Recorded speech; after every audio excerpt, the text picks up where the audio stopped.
네, 시청자 여러분 안녕하십니까. 출발 마케돈 예민수입니다. 이제 본격적으로 7월이 시작이 됐고요. 더위도 이제 본격적으로 좀 오는 것 같습니다.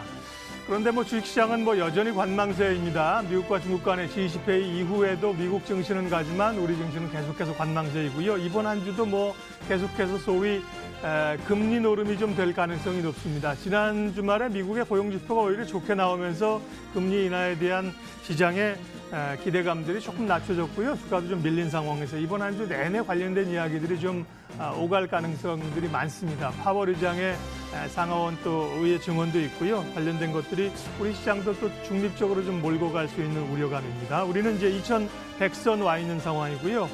미국은 금요일 날 0.1%, 0.2% 정도 조정받으면서 조금 밀려난 상황들인데요.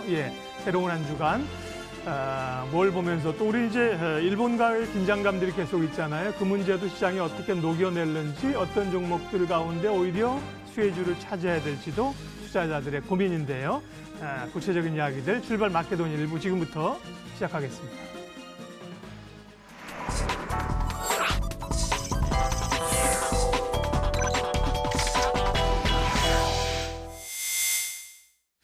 네, 장영혁의 마켓 시그널 매주 월요일은 장영혁 팀장님의 시각을 듣습니다. 한국투자증권 법인금융센터 장영혁 팀장님 오셨습니다. 어서 오십시오. 네, 안녕하세요. G20이 끝난다고 한들 미국과 중국이 만난다고 한들 문제가 깨끗하게 해결될 걸로 기대하진 않았지만 시장이 너무 좀 또 갇힌 상태입니다. 뭘 봐야 됩니까? 사실 최악의 국면을 피했다라는 점에서 의미가 있었던 거지. 사실 G20 끝나고 나서 기가 막히게 올라갈 겁니다. 사실 우리 이런 기대가 없었으니까요. 그렇죠. 그럼 좀 전에 이제 말씀하셨던 부분에서 좀 이어서 얘기를 좀 시작하면 금리 노름이라는 얘기를 하셨어요. 딱 맞는 표현인 것 같습니다. 역설적으로 제가 한번 얘기를 해볼게요. 지난 금요일 날 미증시에서 고용 지표가 생각보다 잘 나와서 금리 인하에 대한 기대가 떨어졌다. 그게 하락의 이유라고 한다면 그럼 역설적으로 고용 지표가 못 나왔으면 시장이 올랐을까요? 그러게요. 그것도 아니었을 겁니다. 그래서 빠진 시장에 대해서 빠진 이유를 갖다 붙이다 보니까 이제 나왔던 거지. 사실 이번 달 말에 있을 미국 금리 인하에 대한 기대가 과도하게 높았던 거지. 그게 시장의 마이너스 내용이 되기엔 좀 어렵다라고 보고 있고요. 지금 도표에서도 보고 계신 것처럼 6월 FOMC에서 충분히 의견은 확인을 해줬어요. 패드의 스탠스를 충분히 보여줬다라고 판단되기 때문에 증시격언에 그런 말 있잖아요. 패드에 맞서지 마라. 이번 주에 이제 제롬 파월 의장의 의회 증언이 있을 텐데 우리 한번 조심스럽게 예상해 보죠. 제롬 파월이 의회에 나가가지고 아닙니다. 우리 금리 안 내릴 겁니다. 이렇게 얘기할 가능성이 있을까요? 없다고 봐야죠. 네, 없다고 봐야 되겠죠. 맞아요. 그러면 아마 이번 주에 제롬 파월 코멘트도 시장의 중립 이상의 의견은 충분히 줄 겁니다. 그렇게 따지면 적어도 좀 전에 우리가 도표에서 확인했었던 것처럼 미 연준의 의지는 충분히 확인했다라는 거예요. 그래서 이게 시장에서는 중립 이상의 긍정적 의견을 주고 있다, 밑바탕은 깔고 있다라고 보고 있고요. G20 내용을 다시 한번 좀 되돌아보면 여기서도 나오고 있는데 추가적인 관세 부분에 대해서는 유예 결정을 내려줬고요. 물론 이거 타노스 트럼프가 손가락 한번 튕기면 얼마든지 바꿀 수 있다라는 단서가 달려 있기는 합니다만 거기에 대해서 화답으로 중국이 미국산 대두에 대해서 한동안 수입이 크게 끊겨 있었는데 여기서 보시는 것처럼 구매를 발표를 했죠. 그리고 시장 개방에 대해서 얘기를 했고 서로 합의에 대해서 마치 부부싸움처럼 우리가 크게 갈라서긴 어렵다라는 부분을 다시 한번 확인시켜준 이번 G20 회담이었습니다. 최악의 국면을 피했다라는 측면에서는 이것도 증시 입장에서는 중립 이상의 의견을 줄 수 있다라고 보고 있고요. 그래서 요즘 나오고 있는 시장 분위기를 조금씩 이제 좀 세부적으로 들어가서 보면 요즘 뭐가 그렇게 비싸든가요? 좀 전에도 코멘트 한번 주셨었는데 요즘 금값이 그렇게 비싸요. 네, 금값이 그렇게 비싸고요. 예전에 한번 금값 날아가고 있을 때 저희 집사람도 금 있는 거 다 팔 걸 이라는 얘기를 했었는데 다시 한번 타이밍이 도래하고 있는 것 같습니다. 금값이 그렇게 강세예요. 그리고 또 좀 전에 이제 금리 노름이라는 얘기에서도 우리가 엿볼 수 있었던 것처럼 채권값 강세. 네, 채권값이 어마무시하게 강세입니다.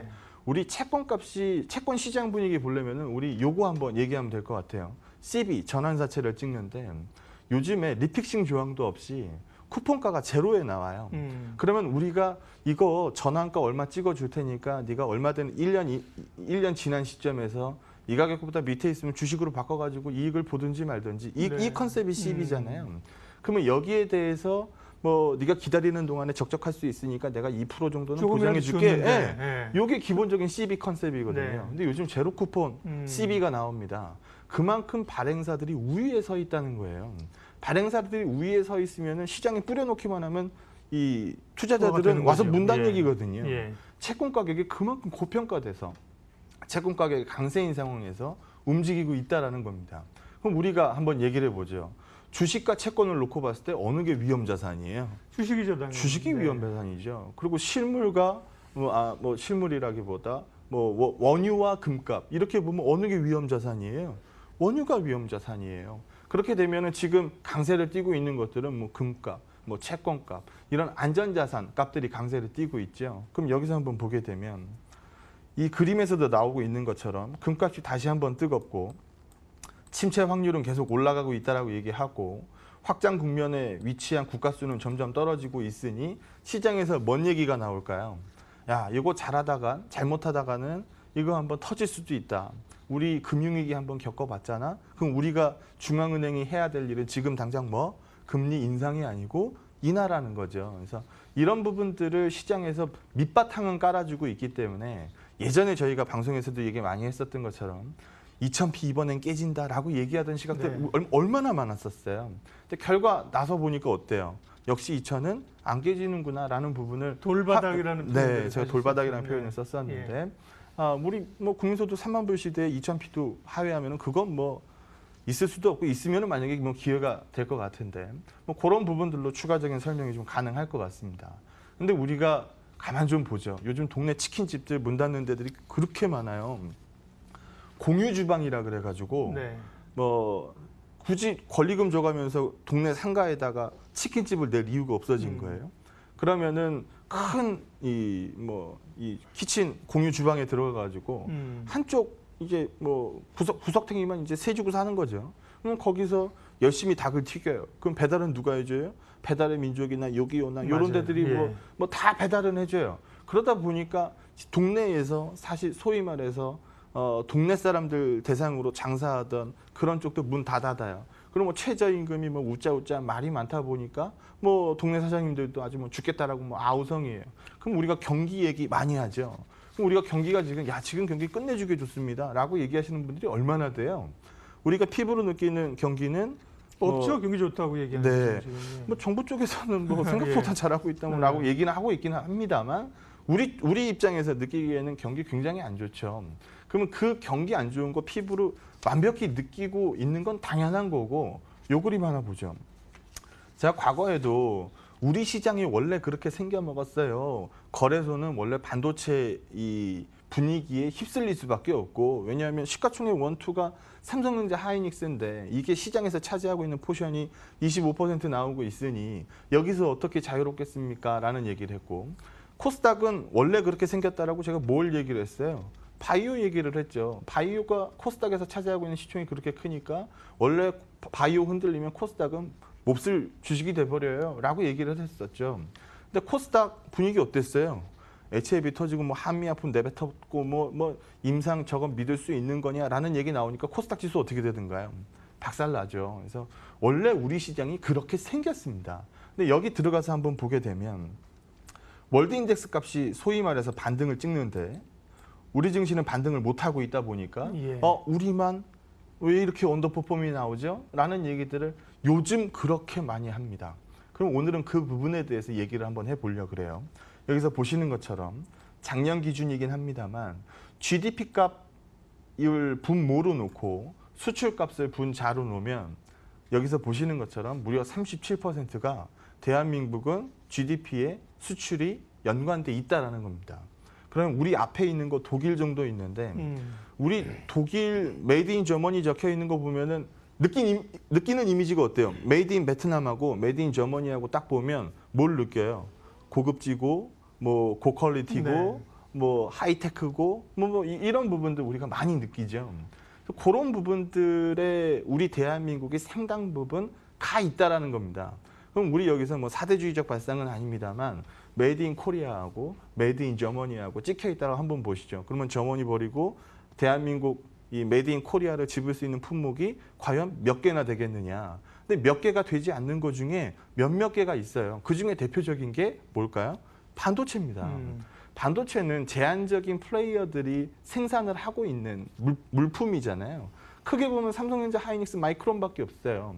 그러면 메모리 반도체 이런 경우에는 말이죠. 그래서 그런 부분들의 데이터를 확인해 봐야 됩니다. 근데 여기 한번 보시면 우리 지금 국내 수출값이 YOY 값으로 계속 로스를 찍고 있죠. 내부로 들어가서 보면 반도체 안 좋고요. 중국 안 좋습니다. 그러면 이 부분 우리가 해석을 한번 해보죠. 반도체 왜 안 좋아요? 반도체 왜 안 좋아요? 가격이 박살이 났죠. 제가 좀 전에 메모리 반도체 생산 플레이어는 크게 보면 세 가지라고 말씀을 드렸는데 요즘은 네 곳이라고 얘기하는 시각들도 있어요. 새롭게 하나 생긴 곳이 어딜까요? 재고입니다. 재고. 그러니까 삼성전자, 하이닉스, 마이크론 그리고 재고. 맞아요. 쌓여 있는 재고들이 많다라는 거거든요. 그래서 그럼 이거 역설적으로 풀어보죠. 재고는 시간이 지나면 지날수록 뭐 생산량을 과도하게 찍어내지 않는 이상 줄어들겠죠. 어떻게 되는 게 정상인가요? 줄어들겠죠. 줄어드는 게 정상이죠. 그리고 메모리 값이 떨어졌으면 노트북도 그렇고 스마트폰도 그렇고 어떻게 되는 게 정상이에요? 탑재량을 늘리는 게 정상이에요. 근데 요즘 시장에서 우리 그런 얘기 누가 하나요? 아무도 안 하죠. 지금 반도체에 대해서는 아무도 얘기를 안 하는 거예요. 중국 얘기도 한번 보죠. 우리 얼마 전에 G20 회담에서 최악은 피했습니다라는 얘기로 이제 겨우 안도하고 넘어갔는데 그 이전까지는 어땠어요? 이거 덧나면 어쩌지? 중국 무너지면 어쩌지? 라는 쪽으로 얘기들 많이 했죠. 그러다 보니까 중국으로 들어가는 우리 대한민국의 중간재들이 데이터가 좋을 리가 없죠. 그래서 그런 부분들이 우리 수출 데이터에 상당 부분 녹아져 있습니다. 그럼 지금까지는 이 우려되는 거, 좀 불리한 거 이런 것들이 많이 반영돼 있었던 시점이라고 한다면 이거보다 최악은 피했다라는 의견을 드리고 있으니까 그럼 여기서 조금 나아지지 않겠습니까? 라는 얘기를 하고 있던 찰나에 참 타이밍이 안 좋은 게 일본이 튀어나왔어요. 그래서 일본이 사실 일본 입장에서 보면 우리 대한민국 우습게 볼 수도 있겠습니다만 더 이상 우리가 과거에 메이드 인 재팬에 의존해가지고 우리가 먹고 사는 거 사실 아니거든요. 일본이 어떻게 보면 우리 대한민국이 굉장히 무서울 수 있는 게 예전에는 우리가 메이드 인 재팬을 끌고 와서 가공을 해서 내보내는 것들이 많았습니다만 우린 지금 자금률이 굉장히 많이 올라왔어요. 일본에서 소위 지금 이거 몇 가지 품목 찍어가지고 이거 허가제에서 포괄 수출 허가에서 개별 수출 허가로 사실 박군에 만회하면서 몇몇 가지들 우리 얘기 나왔잖아요. 그래서 그런 부분들 우려하는 시각들 굉장히 많겠습니다만 더 솔직히 얘기하면 참여연 선거 며칠이나 남았어요. 며칠 안 남았거든요. 그래서 참여연 선거에서 지금 약간 정치적 색깔을 좀 끼고 보수 이 세력들을 좀 응집시키는 그런 거에 불과하지 않나라는 생각도 굉장히 많이 듭니다. 그래서 지금 나와 있는 뉴스가 타이밍으로서는 굉장히 불리했었던 게 사실인 것 같은데 요거까지 가미가 되다 보니까 시장 대비해서 대한민국의 언더퍼폼을 얘기를 많이 했었던 것 같아요. 근데 지금 말씀하신 어떤 구조적 변화라든지 일본의 이제 아베 정권의 정치적 목적은 충분히 이해가 되는데 이게 이제 선거 끝난다고 해서 사실은 한 2주에 끝날 문제냐. 길게 이어진다라고 보면은 사실 부담이 많이 되겠죠. 사실 우리 대한민국 반도체에 대해서 이재용 부회장이 일본을 바로 나갔다 와야 되는 이슈가 발생을 한 거니까요. 그래서 길게 간다라고 보면 부담 많이 되겠습니다만 아직까지는 길게 간다라고 보기가 좀 어려운 게 일본에서도 소위 득대는 건 아니거든요. 일본에서도 팔아 넘겨서 우리가 이 가공을 해서 뛰어나가는 게 일본 기업한테도 플러스가 될 거 아닙니까?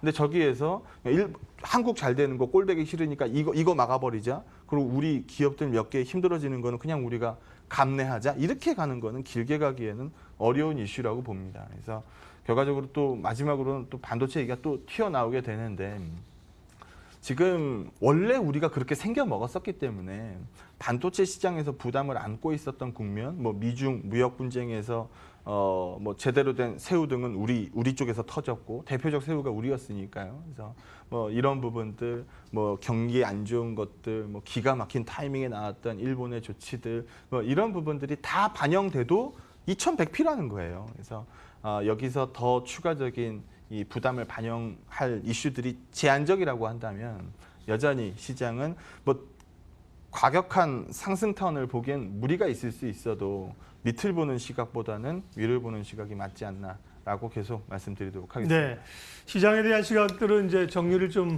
해봤고요. 지난주에 보면 이제 정유나 화학이나 철강 일부 경기주들이 조금 올라왔습니다만 이제 경기주가 갈 거라고 생각하는 분들은 많지는 않을 거예요. 그렇다면 여전히 이제 개별주 대응들이 유효할 텐데 오늘 관심 가질 종목을 하나 가져오셨나요? 종목을 얘기하기 전에 네. 한 줄 코멘트, 맨 마지막에 하는 한 줄 코멘트를 예. 먼저 얘기를 네. 하고 말씀을 드릴게요. 바이오가 매출이 있어요, 없어요? 매출이 거의 안 나오지요. 네. 네, 신약을 개발하는데 네. 특히 그렇죠. 바이오 매출이 예. 없어요. 매출이 없으면 이익이 있어요, 없어요? 당연히 없죠. 네, 이익도 없어요. 네. 그러다 보니까 그 회사 근데 주가는 뭐 기대가 굉장히 아니죠. 높죠. 예. 그래서 뭐 시총으로 따지면 뭐 1조 넘는 애들이 뭐 우습게 많으니까 그러면 그 기업을 설명하는 상승 엔진은 뭘까요? 신약입니다. 신약이 지금 나왔어요, 안 나왔어요? 안 나왔어요. 그러면 이거는 유형 자산이에요, 무형 자산이에요? 무형 자산입니다. 예. 그러면 시장에서 무형 자산이 점수를 많이 주고 있던 시점이 한때 있었다라고 하는데 그때 대표적으로 강세였던 게 바이오였을 거고요. 근데 바이오에서 한번 사건이 빵 터졌어요. 그럼 무형 자산에 대한 관심도가 떨어지겠죠. 그럼 반대적으로 올라오는 관심도는 뭘까요? 유형 자산입니다. 그러면 지난주에 뭐 시클리컬 주식들 반등이 꽤나 많이 나왔는데 미중 무역 전쟁도 뭐 최악은 피했다라는 평가를 받고 있고 뭐 유형 자산의 대표적인 애들이잖아요. 설비를 갖고 있으니까. 그래서 뭐 PBR로 따지면은 뭐 0.3배요, 0.4배요, 뭐 이렇게 부르는 애들이 지난주에 반등을 좀 찍은 거 아니겠습니까? 라는 의견을 먼저 좀 말씀을 드리고요. 종목 얘기를 한번 하면 이것도 마찬가지인데 무형 자산에서 유형 자산으로 넘어가다 보니까 상장을 한번 생각해 보죠. 상장이 예전에는 전년도 실적이 어닝을 플러스를 못 만들면은 상장 요건이 안 됐어요. 근데 이거 상장 요건 문턱 낮춰준다고 뭘 만들었어요? 기술 상장, 기술 특례 상장이라는 걸 만들었거든요. 그 다음서부터 바이오 주식들이 상장이 어마무시하게 이제 나오기 시작을 했었죠. 근데 지난주 분위기 보게 되면 뭐 분위기 안 좋았던 거면 다 아는 사실이니까 뭐 지지난주도 마찬가지였고 이 코스닥 이 분위기 굉장히 안 좋았습니다. 하필이면 이때 상장한 종목이 있어요. 펌텍코리아라고 네. 지난주 목요일 날 상장을 했습니다. 그러면은 상장하는 이건 뭐 개인 투자자는 공모주만 집어넣으니까 잘 모르시겠습니다만 맨 처음에 상장 공모 찍기 전에 기관들한테 물어봅니다. 이거 얼마 정도, 얼마에 뭐 가격 얼마에 얼마나 청약 들어오실래요? 라고 기관 애들한테 물어봐요. 그럼 기관 애들이 야, 이 회사 좋다. 나 이거 공모가 상단에 나 이만큼 배팅할게요. 라고 얘기하면은 그쪽으로 막 쏠려요. 그러고 나면은 나중에 이제 개인 투자자들 청약 들어가니까 그때 공모 경쟁률 어떻게 될까요?